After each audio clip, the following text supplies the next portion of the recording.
اسامہ سمرو صاحب کراچی سے پوچھتے ہیں، حضرت استاد محترم، جو لوگ مکہ مکرمہ اور مدینہ منورہ سے جا کر وہاں کی واپسی پر وہاں کی خاک مبارک کو لے کر آتے ہیں اور یہ وصیت کر جاتے ہیں کہ اس خاک کو میری قبر کے اندر بطور مٹی شامل کر دینا، کیا اس طرح کرنا درست ہے؟ رہنمائی فرمائیں، جزاکم اللہ خیرہ۔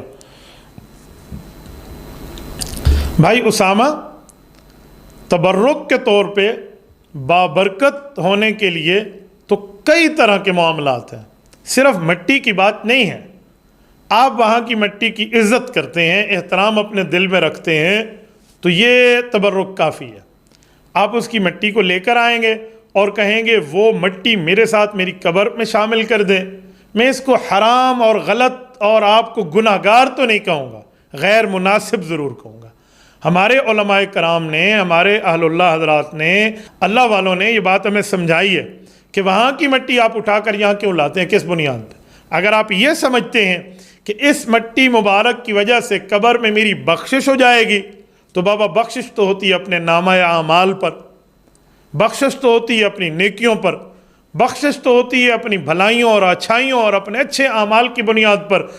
نیک عقیدے، نیک عمل، ٹھیک عقیدہ، ٹھیک عمل، اس کی بنیاد پہ بخشش ہوتی ہے۔ یوں تو نہیں ہے کہ کوئی بابرکت چیز اگر آپ قبر میں رکھ دیں تو اس کی بنیاد پہ آپ کی بخشش ہو جائے۔ ہاں، یہ ہے کہ اس سے مزید عزت، مزید احترام، مزید مرتبہ ان اعلیٰ درجے کی شخصیات کا بڑھ جاتا ہے جن کو رب کریم نے اپنے ہاں مقبول کا درجہ دیا ہوا ہے۔ ڈائریکٹ رسالت مآب علیہ الصلوۃ والسلام سے جس چیز کا تعلق ہو اس کو قبر پہ رکھنے کے لیے تو روایات ہمیں ملتی ہیں، لیکن آپ مکہ مکرمہ کی کسی جگہ کی مٹی اٹھا کے آ جائیں، مدینہ طیبہ کی کس جگہ کی مٹی اٹھا کے آ جائیں اور کہیں ڈالیں، اس طرح کے واقعات نہیں ملتے۔ مثلا کاتب الوحی رسالت مآب صلی اللہ علیہ وآلہ وسلم کے ہم زلف حضور پاک علیہ الصلوۃ والسلام کی بیوی ام المؤمنین حضرت ام حبیبہ رضی اللہ عنہ کے بھائی حضرت معاویہ بن ابی سفیان رضی اللہ عنہ، صحابی بن صحابی، صحابی بن صحابیہ، یہ شخصیت، ان کے پاس رسالت مآب علیہ الصلوۃ والسلام کے ناخن مبارک کٹے ہوئے تھے۔ ایک روایت میں رسالت مآب علیہ الصلوۃ والسلام کے سر مبارک کے بال مبارک موجود تھے۔ انہوں نے فرمایا تھا یہ قبر پہ میرے اوپر رکھ دینا، پھر مجھے میرے اللہ کے حوالے کر دینا۔ ڈائریکٹ جن چیزوں کا رسالت مآب علیہ السلام سے تعلق ہے، ان چیزوں کو اپنی قبر پہ رکھنے پر تو یہ ان حضرات کا ذوق موجود ہے، لیکن اس کے علاوہ آپ کسی اور جگہ کی مٹی صرف اٹھا کر، میرے خیال میں ایسی بات کا کہیں ثبوت نہیں ہے کہ میں آپ کو کوئی جائز۔ ہاں ڈائریکٹ ہو نا، پھر کوئی اور۔ مثلا میں مثال دیتا ہوں، آپ نے جس احرام کے ساتھ عمرہ اور حج کیا ہے، آپ نے وہی کپڑا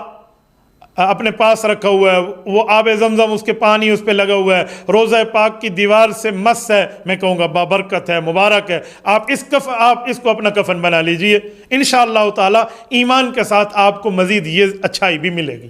لیکن ہر طرح کی، جیسے آپ مٹی اور پتھر کی بات کر رہے ہیں، میں ہر جگہ کی اس بات کو ڈائریکٹ نہیں کہتا، اس پہ کوئی نیکی کا معاملہ یا رسالت مآب علیہ الصلوۃ والسلام کی ذات اقدس کا معاملہ ہو تو یہ اللہ تعالیٰ بہت بڑا فضل عطا فرماتے ہیں انشاءاللہ تعالیٰ، مجھے امید ہے۔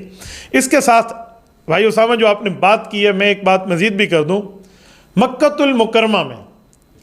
مجھے ایک بزرگ ملے، بعد میں مدینہ طیبہ میں بھی ملاقات ہوئی،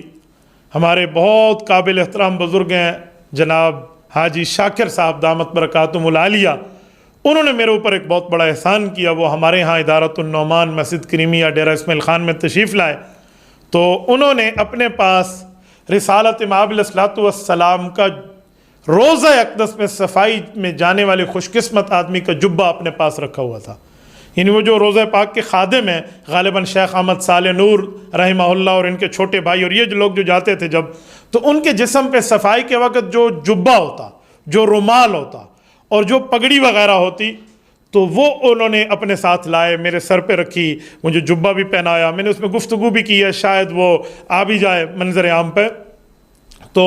انہوں نے پھر مجھے کہا کہ میرے پاس صفائی کا کپڑا موجود ہے روضہ پاک کا، اور وہ میں آپ کو آپ کے لیے دوں گا، آپ اس کو اپنے ساتھ اپنی قبر میں بطور کفن رکھوانا چاہیں یا بطور جیسے رکھوانا چاہیں انشاءاللہ تعالی، یہ مجھے بھی انتظار ہے۔ آپ دعا فرمائیں رب کریم ان کو بھی یہ توفیق عطا فرمائے، میری ایک عرصے سے ان سے ملاقات نہیں ہے، اللہ تعالیٰ ان کو سلامت با کرامت رکھے۔ تو اس طرح کی ڈائریکٹ چیز ہو نا تو پھر مزہ بھی آتا ہے۔ آپ مدینہ طیبہ کی کسی جگہ کی مٹی اٹھا کے آ جائیں گے تو مبارک جگہ تو ضرور ہے، لیکن میں اس کو اس درجے پہ کہوں جیسے صحابہ کرام کے لیے یا ذات اقدس صلی اللہ علیہ وسلم کے ڈائریکٹ کا معاملہ ہے، تو اس طرح کا پھر ثبوت نہیں ملتا۔